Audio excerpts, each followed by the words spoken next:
আসসালামু আলাইকুম বন্ধুরা, আজ আমি এই ভিডিওতে ছোটদের মতো করে সিনারি বা দৃশ্য আঁকবো। দেখুন কিভাবে আঁকতে হয়। A4 সাইজের একটি সাদা কাগজ নিলাম। এরপর সোজা একটা দাগ আঁকবো। এই দাগটা কিন্তু সোজা হতে হবে। আপনারা যারা সোজা দাগ দিতে পারবেন না তারা স্কেল দিয়েও টানতে পারেন, আস্তে আস্তে করলেই হয়। এবার দেখো এখান থেকে এই যে এইখানে ঢেউ হবে, এগুলো হচ্ছে নদীর পাড়। তাহলে কয়টা দাগ হলো? এখানে হলো দুইটা দাগ, একটা এবং দুইটা। দেখো কত সহজ কৌশলে আমি ড্রয়িং করি। এখান থেকে একটা ত্রিভুজ আঁকতে হবে, এরপর এখানে একটা দাগ দিতে হবে এটার মতো করেই।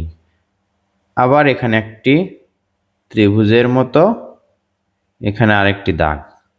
এই দাগ দুইটা ডাবল হবে, এটা এবং এটা। সোজা 1 2 3, আবার এখানে 1। ধাপে ধাপে আমরা দাগ আঁকবো এবং এই দাগগুলো মিলে দিব। কত ইজিলি আমরা ঘর আঁকলাম। এই যে উপরের দাগটি আছে, এই দাগ বরাবর জানালা আঁকবো। কত সুবিধা হচ্ছে আমাদের জন্য। আমি যেভাবে আঁকছি এভাবে ড্রয়িং করো, তোমাদের জন্য সহজ হবে, সুন্দর হবে এবং গোছালো হবে। এই যে ঘর আছে, এই ঘরের পিছনে আমরা একটি গাছ আঁকবো। পিছনে গাছ ঘরের উপর দিয়ে দেখা যায়। প্রথমে ডাল আঁকবো, ভি লেটার, এখানে আরেকটা ভি নিচের দিকে নিয়ে আসবো।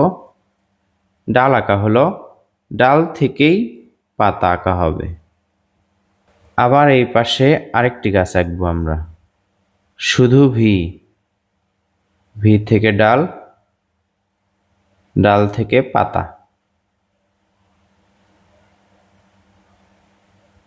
এই যে ঘরের চালা আছে, এই ঘরের চালাগুলোতে আমরা একটু নকশা করতে পারি। সোজা দাগ দিলে টিনের মতো দেখায়, এই দাগটা সুন্দর লাগে। আমরা এভাবে দাগ দিতে পারি, আস্তে আস্তে দিতে হবে। এরপর দেখুন এগুলোতে একটু নকশা করতে পারি, এটা আরো চমৎকার লাগবে। তো বন্ধুরা, আশা করছি এভাবে আপনারা আঁকতে পারবেন।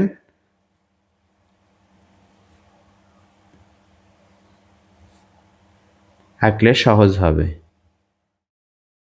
এবার কি করতে হবে? এখান থেকে দেখো একটা দাগ টানতে হবে নিচের দিকে, একটু ভাঁজ করে। এই ভাঁজ দাগ দেওয়া খুবই সহজ। তাহলে এর নিচে আমরা আগেই ঘাস আঁকবো, যেন শিকড় আঁকতে না হয়।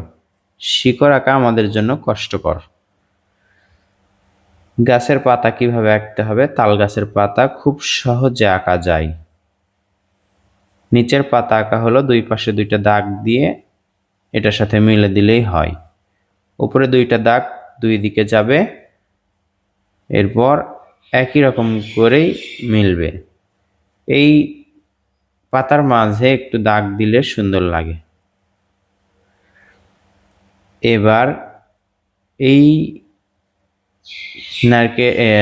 তাল গাছের মাঝে আমরা দাগ আঁকবো। এই দাগ আঁকার কারণে দেখুন মাঝের এই দাগটি আমাদের মেশানোর প্রয়োজন নেই। দূরে যে দাগটি আছে, এই দাগটির উপর দিয়ে গাছপালা আঁকতে হবে। ছোট করে গাছপালা আঁকতে হবে, যত ছোট আঁকবেন ততই মনে হবে দূরের।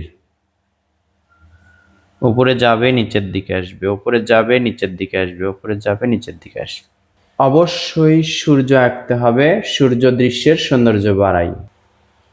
সূর্য আমরা কোথায় আঁকবো? এটার উপরেও আঁকতে পারি, অথবা মাঝে এভাবে একটি গোলও করতে পারি। যেহেতু এটা ছোটদের ড্রয়িং, এজন্য আমরা সূর্যরশ্মি আঁকবো। একটা ছোট একটা বড়, এভাবে ধরে ছেড়ে দিবেন, সোজা যেন হয়। প্রয়োজনে ঘুরিয়ে নিতে পারেন, যেদিকে আপনার সুবিধা হয়।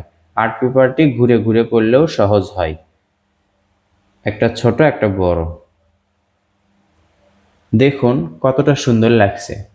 এই পাশে একটু পাখি আঁকেন। দূর থেকে দেখা যাচ্ছে এলোমেলো হয়ে উঠছে পাখিগুলো। এখন এই জানালার মাঝে আমরা দাগ আঁকবো।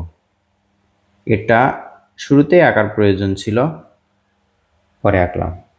এই পারগুলো আমরা ডাবল করব। এভাবেই আমরা আঁকা শিখেছি ছোটবেলায়। এভাবে আঁকতে আঁকতে আজ অনেক কিছু আঁকতে পারি। একটা ছোট একটা বড় মোটা পেন্সিল দিয়ে দাগ আঁকবেন। মোটা পাশ নিয়ে একটা ছোট একটা দাগ, বড় দাগ দিবেন, তাহলে পানি বোঝা যাবে। এই যে একটা ছোট একটা বড়, দাগগুলো কিন্তু সোজা হতে হবে, বাঁকা হলেই খারাপ লাগবে। এদিকে পাতাল দিকে সোজা হতে হবে। একটু পানির দাগ দিচ্ছি হালকা করে।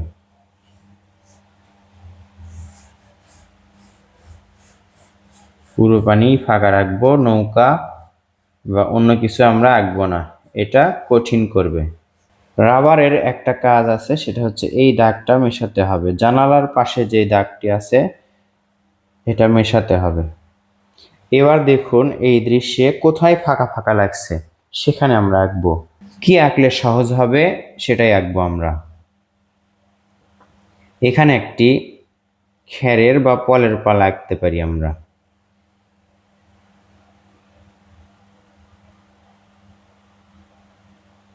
এখানে খেরের বা পরের পালা, পরের, এটা কিন্তু বড় হতে হবে। এখানে আমরা একটি গরুর খাবার পাত্র আঁকবো। চ্যাপ্টা আকৃতির গোল করে এই দাগগুলো ডাবল করতে হবে।